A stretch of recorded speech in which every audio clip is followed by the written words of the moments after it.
नवल बार पे बैठा बैठा दारू पी रहा था। पार्टी जोरों पे चल रही थी। लोग उछल रहे थे, कूद रहे थे, नाच रहे थे, उत्सव मना रहे थे। एक खुशी का माहौल था। एक लहर थी, खुशी की उमंग थी, जो लोगों को उठाए उठाए घूम रही थी। नीलू नाच रही थी, गा रही थी, खुश थी। मैं मेजर कृपाल वर्मा हूं। मैं आर्मी से रिटायर हूं। आर्मी में मैं आर्टिलरी में था। आर्टिलरी का मतलब तोपखाना, बिग गन्स। मैं वहां तोपें चलाता था, तोपची था। इसके अलावा कहानी लिखना, उपन्यास लिखना मेरा शौक था, जो बचपन का शौक है। मैं लिखता रहता था, पत्र पत्रिकाओं में छपता रहता था और काफी नाम इनाम कमाया था मैं। इसके बारे में आप अगर ज्यादा जानना चाहें तो हमारी वेबसाइट को रेफर कर सकते हैं। नवल का नशा टूटा था। एकदम उछल पड़ा था नवल जब उसने देखा था कि नाचते नाचते नीरू ने सामने वाले आदमी के ऊपर एक जोर का तमाचा जड़ दिया था। धड़ाका हुआ था। पूरी पार्टी में सन्नाटा हो गया था, म्यूजिक बंद हो गया था, लाइटें जल गई थी, लोग देख रहे थे। हुआ तो हुआ क्या? जाते जाते नीलू ने मुड़कर नवल की आंखों में झांका था। नवल सन्नाटे में था, बेहोश होने को था कि हुआ तो हुआ क्या। नवल नीलू को बहुत प्यार करता था। नीलू बहुत सुंदर थी, इतनी ग्रेसफुल कि परियों जैसी लगती थी। लेकिन नीलू ने यह क्या किया, नवल समझ नहीं पाया था।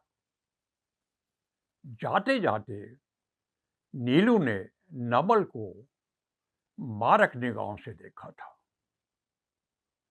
नीलू की समझ में नहीं आया, नवल की समझ में नहीं आया था कि आखिर घटा क्या था। नीलू चली गई थी, पार्टी बिखर गई थी, कोई किसी से बात करके राजी नहीं था, बोल के राजी नहीं था। सब अपने अपने ठिकानों की तरफ चुपचाप चले गए थे और नवल होश और बेहोश हुआ घर लौट रहा था।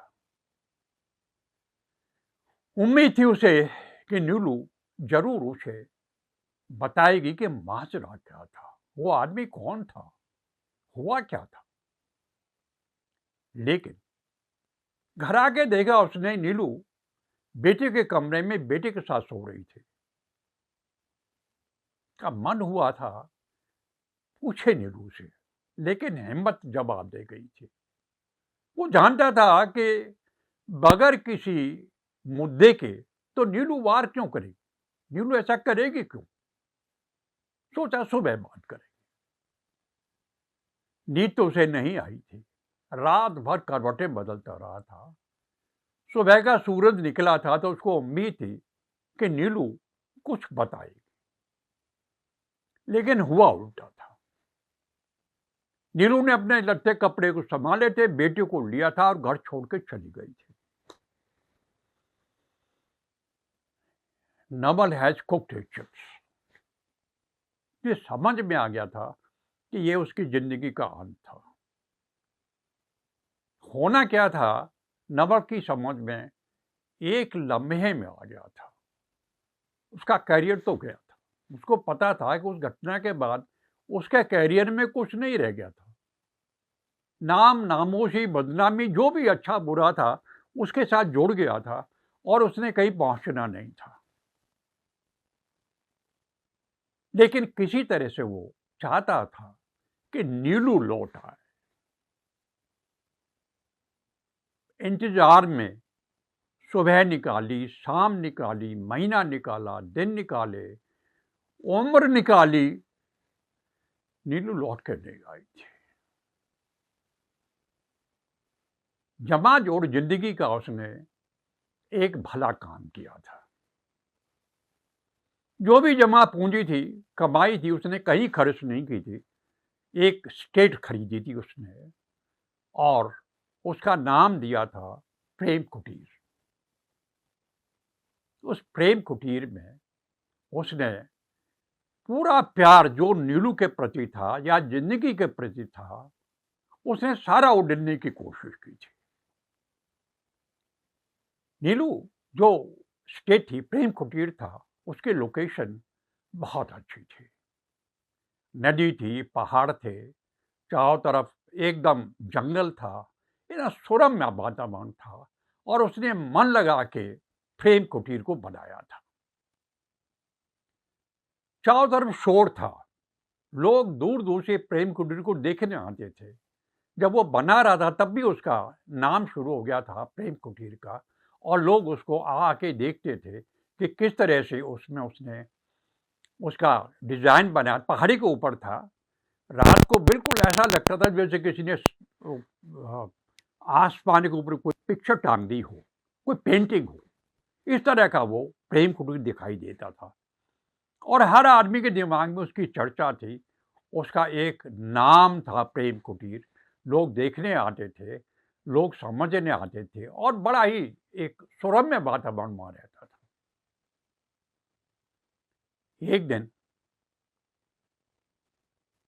नमन ने कार उठाई और गांव पहुंच गया। बाबूजी का स्कूल उसको पता था, बाबूजी का घर भी वो जानता था। लेकिन अब जब उसने आंख उठा के देखा तो जो कच्चा पक्का आधा अधूरा घर था, स्कूल था, उसका नक्शा ही बदले हुआ था। जहां उसे गर्व था अपने प्रेम कुटीर का, वहां उसने जब बाबूजी का परिसर देखा और देखा उस पर लिखा है पर्ण कुटीर, तो उसकी आत्मा हारी हो गई। नीलू ने वो टूटे फूटे घर को और स्कूल को नई जिंदगी दे दी थी। एक नया बगीचा, एक नया छोटा मोटा जो भी था, उसको उस तरह से सजाया बजाया था, उस तरह से रख रहा था कि आदमी जाते ही उसका मन खुश हो जाए। एक प्रसन्नता थी वहाँ। वहाँ वो दुख नहीं था, कोई ऐसा नहीं था कि नीलू कहीं कमजोर थी या नीलू कहीं हार गई थी या ऐसा कुछ था, कुछ नहीं था। खुशफहमी थी, उसे खुशी हुई थी। अचानक नीलू ही घर से बाहर आई थी। उसे देख के काफी देर तक देखती रही थी। बहुत देर के बाद नीलू बोली थी, आज कैसे? उसका कहने का मतलब था कि आज कैसे चले आए?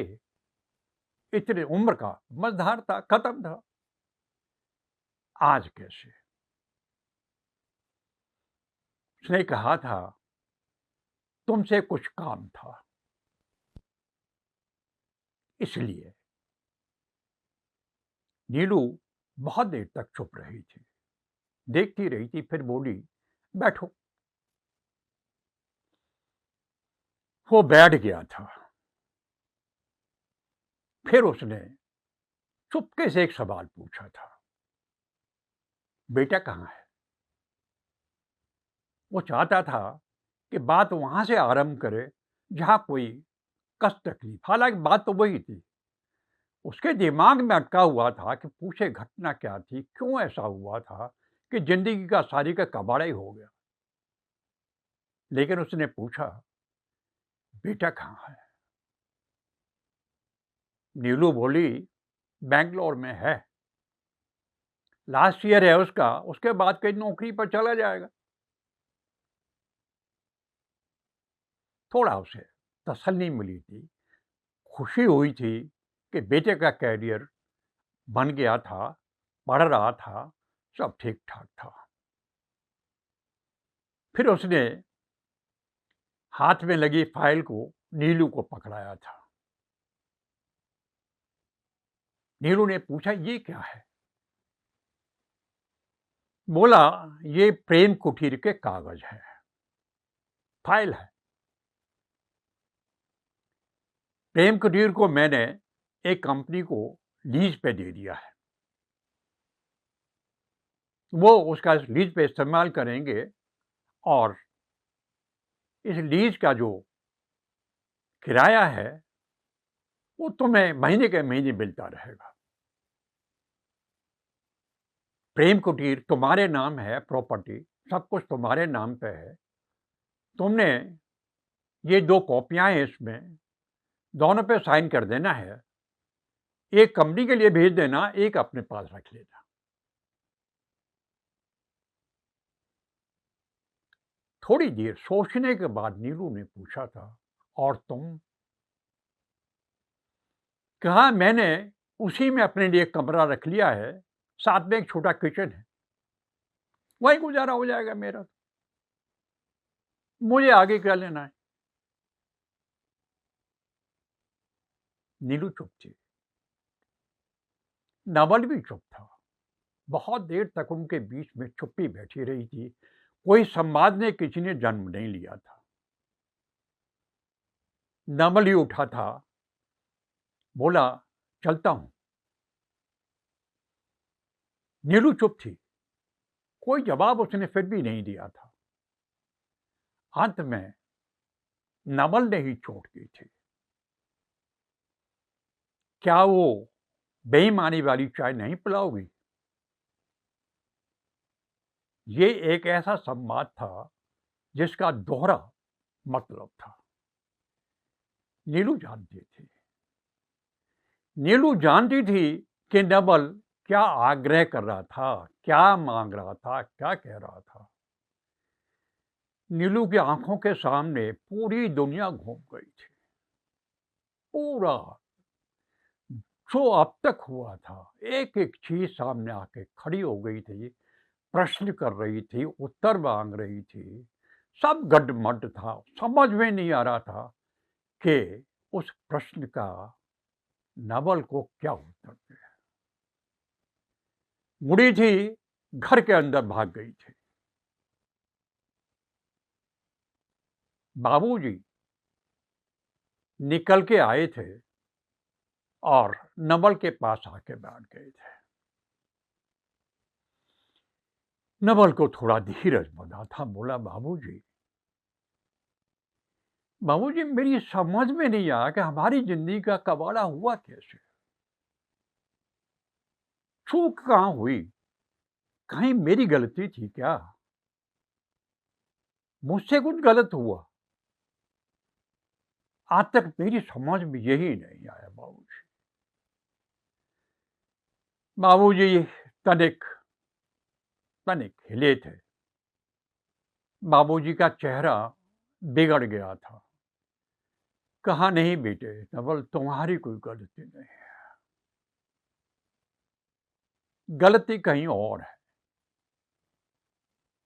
तब बाबूजी कहने लगे थे कि जिस आदमी के मुंह पर उसने तमाचा जड़ा था, वो नीलू का प्रेमी था। दोनों की शादी होने वाली थी, बारात आ गई थी, सब तय था। मैंने अपनी पूरी दम लगा के शादी का बंदोबस्त किया था, लेकिन अंत में एक कार की मांग आई थी सामने। लड़के ने कार मांगी थी और जिद पे अड़ गया था, उसको कार चाहिए। मैंने कहा था, बेटे, हाथ जोड़ के मैंने विनम्रता पूर्वक कहा था, बेटे शादी हो जाने दो, मैं अपना सब कुछ बेच दूंगा, तुम्हें कार दे दूंगा, बाकी का पैसा भी तुम्हारे नाम जमा करा दूंगा। मेरी बेटी की शादी हो जाने दो, मेरी जिंदगी है, मेरी बेटी अकेली मेरी संतान है, मेरी बहुत बेइज्जती होगी। मेरी विनती किसी ने सुनी नहीं थी नवल। बारात लेके उसका बाप वापस लौट गया था। नीलू उस दिन से बुझ गई थी। और जब वही आदमी अचानक पार्टी में नीलू के सामने आया, उसने नीलू को छू दिया, तो ज्वालामुखी फट पड़ा था। वो ज्वालामुखी तब फटा था, नीलू उसको बर्दाश्त नहीं कर पाई थी। नवल बोला, लेकिन बाबूजी मेरी क्या गलती थी? बोले, बेटा, औरत की जब एक बार शर्म उतर जाए, उसकी लज्जा लुट जाए एक बार, तो उसके पास कुछ कहने के लिए, देने के लिए रहता नहीं। नीलू विवश थी। तुम्हें क्या मुंह दिखाती, तुम्हें क्या बताती? नवल ने देखा था कि नीलू घर के अंदर रो रही थी। बाबूजी की आंखें भी सजल थी, उसकी आंखें भी भर आई थी। बाबूजी बोले, आज उसे रो लेने दो नवल, जी भर के रो लेने दो उसे।